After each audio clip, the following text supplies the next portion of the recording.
बिहार में जातिगत गणना रिपोर्ट आने के बाद से ही सियासी हलचल काफी तेज हो गई है। जातीय जनगणना की रिपोर्ट के बाद बिहार के तमाम सियासी दलों ने उपजे हालातों को देखते हुए अलग अलग जातियों को साधने की तैयारी शुरू कर दी है।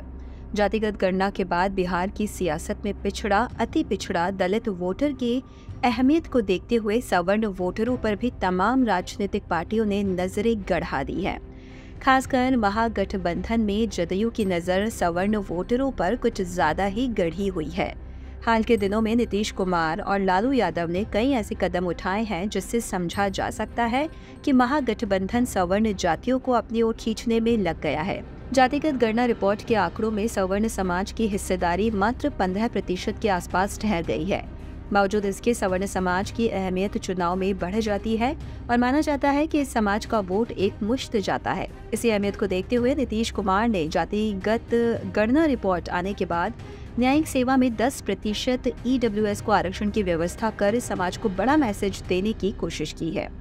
उपेंद्र कुशवाहा के MLC की कुर्सी छोड़ने के बाद इस बात की चर्चा के बीच की खाली हुई सीट किसी कुशवाहा समाज या अति पिछड़ा समाज के नेता को दी जा सकती है। नीतीश कुमार ने अप्रत्याशित फैसला करते हुए वो सीट ब्राह्मण समाज से आने वाले राज्यवर्धन आजाद को देकर हैरान कर दिया। माना जाता है कि नीतीश कुमार ने सवर्ण समाज को इससे बड़ा मैसेज देने की कोशिश की है। RJD के राज्यसभा सांसद मनोज झा के ठाकुर विवाद के बाद पूर्व सांसद आनंद मोहन और उनके परिवार के साथ साथ राजपूत समाज के कई नेताओं ने RJD और मनोज झा के खिलाफ मोर्चा खोला था।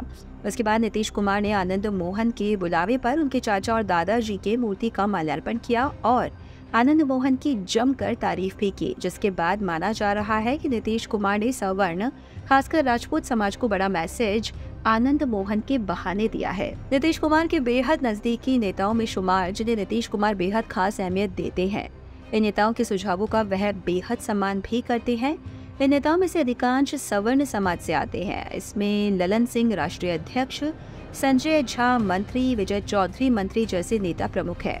RJD भी सवर्ण समाज को मैसेज देने की कोशिशों में पीछे नहीं है।